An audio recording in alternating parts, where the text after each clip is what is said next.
Bismillahirrahmanirrahim. Assalamualaikum warahmatullahi wabarakatuh. Alhamdulillahirabbil alamin wa bihi nasta'in wa ala umuri ni'matin wassalatu wassalamu ala asrofil anbiya'i wal mursalin wa ala alihi washabihi ajmain, amma ba'du. Kami dari kelompok 7 Ulumul Hadis yang beranggota saya sendiri Fitri Nur Aini, lalu yang kedua ada Nur Aziza Salma, yang ketiga ada Nuril Laila Fauzia Lubis. Di sini kami akan membawakan materi tentang hadis doif dan sebab kedoifannya dari sisi rawi. Next. Yang pertama ada pengertian hadis doif. Hadis doif adalah hadis yang tidak memenuhi syarat-syarat hadis sahih maupun hasan, baik dari segi sanad, rantai perawi, maupun matan isi hadis. Secara bahasa, doif berarti lemah dalam ilmu hadis. Istilah ini digunakan untuk menunjukkan bahwa hadis tersebut memiliki kelemahan pada salah satu unsur penting, terutama pada rawi, perawi, dan sanad. Next. Yang kedua ada syarat hadis sahih dan hasan sebagai perbandingan.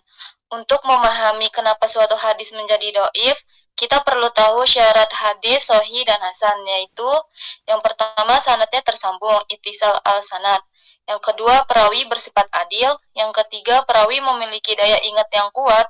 Yang keempat tidak ada syadz, penyimpangan dari hadis yang lebih kuat.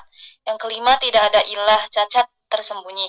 Jika syarat nomor 2 dan 3 ini yakni keadilan dan daya ingat rawi tidak terpenuhi, maka hadis tersebut menjadi doif dari sisi rawi.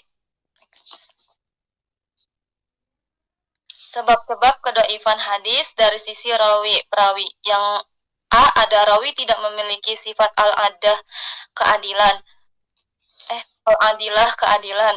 Artinya seseorang itu berakhlak baik, jujur, menjaga kehormatan, dan tidak melakukan dosa besar atau terus-menerus melakukan dosa kecil.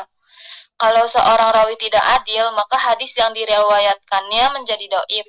Kriteria ini mencakup fasik, yaitu perawi yang diketahui sering melanggar aturan agama, seperti berdusta, meminum khamar, tidak menjaga sholat, atau akhlaknya buruk. Yang kedua ada tuduhan berdusta. Jika rawi pernah dikenal berdusta dalam kehidupan sehari-hari, maka kesaksiannya tidak diterima. Yang ketiga ada fujur, keburukan moral, yaitu termasuk rawi yang suka menggibah, menipu, atau tidak menjaga lisannya. Contohnya, jika seorang rawi pernah tertangkap berdusta dalam kehidupan umum, meskipun bukan dalam meriwayatkan hadis, maka keadilannya diragukan. Sekian materi dari saya, selanjutnya akan dilanjutkan oleh Nur Azizah. Selanjutnya yaitu B. Rawi lemah dalam dabit atau ketelitian dan hafalan. Nah, dabit artinya rawi harus memiliki ingatan yang kuat atau catatan yang benar dan terpercaya. Jika rawi tidak kuat dalam mengingat atau mencatat hadis, maka hadis yang diriwayatkannya menjadi doif. Nah, dabit itu dibagi menjadi 2 jenis, yaitu yang pertama dabit sadar atau hafalan di dada. Rawi mengandalkan hafalan. Jika hafalannya lemah, pelupa, atau sering keliru, maka ia dianggap doif. Lalu yang kedua, dabit kitab atau hafalan dalam buku. Rawi menulis hadis, tapi tidak menjaga bukunya dengan baik, sehingga rawan salah salin atau campur dengan catatan lain. Ciri-ciri rawi dengan dabit yang lemah yaitu sering meriwayatkan hadis yang menyelisihi mayoritas perawi istiqoh atau terpercaya, banyak membuat kesalahan dalam sanad atau matan, tidak bisa membedakan antara sanad yang benar dan salah. Next. Kemudian yang C, rawi sering menyelisihi rawi lain yang lebih istiqoh atau terpercaya. Jika seorang rawi meriwayatkan hadis yang bertentangan dengan riwayat mayoritas perawi yang terpercaya atau istiqot, maka hadisnya dianggap syadz atau munkar dan menjadi doif. Misalnya, semua perawi meriwayatkan kalimat A, tapi seorang rawi meriwayatkan kalimat B. Jika rawi ini tidak setara atau lebih rendah tingkat kepercayaannya dari yang lain, maka hadisnya ditolak. Next. Kemudian yang D yaitu rawi tertuduh berdusta atau terbukti berdusta. Ini adalah kategori paling berat. Jika seorang rawi pernah berdusta dalam kehidupan pribadi, maka hadisnya ditolak. Pernah berdusta dalam meriwayatkan hadis Nabi, maka hadisnya bukan cuma doif, tapi bisa jadi maudu atau palsu. Contohnya yaitu ada rawi yang mengaku mengarang hadis agar orang mau melakukan kebaikan.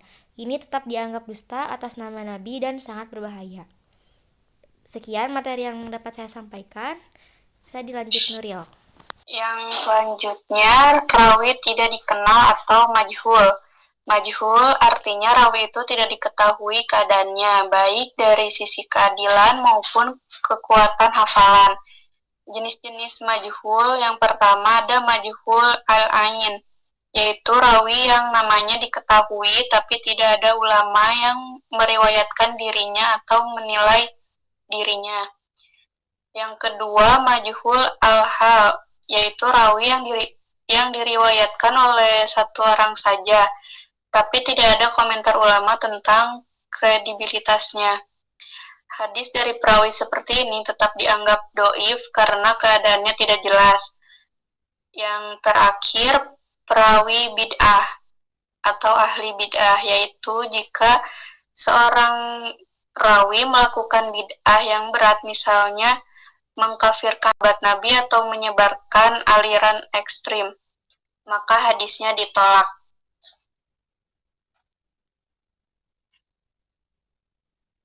Kesimpulannya, dari penjelasan di atas dapat disimpulkan bahwa hadis menjadi doif dari sisi rawi apabila terdapat kelemahan dalam karakter dan kemampuan para perawinya.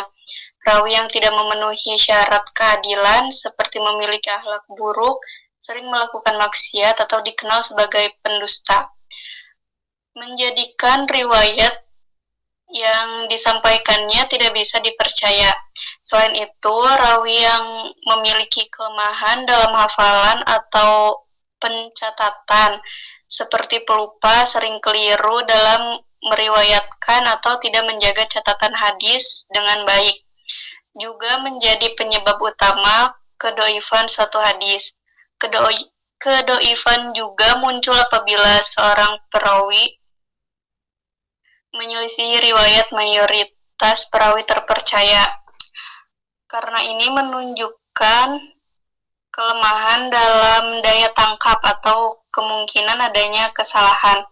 Begitu pula jika seorang perawi tidak dikenal latar belakang dan kualitas pribadinya atau majhul, maka hadisnya tidak bisa diterima karena tidak ada jaminan tentang keadilan dan kecakapannya.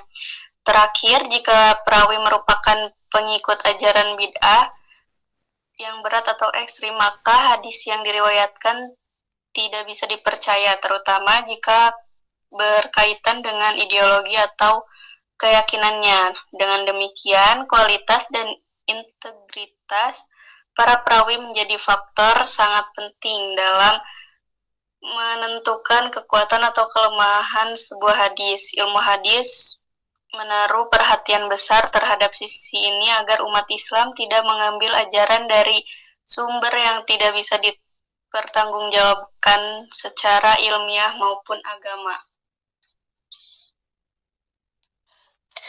Baik, terima kasih. Cukup sekian materi dari kami, kurang lebihnya mohon dimaafkan.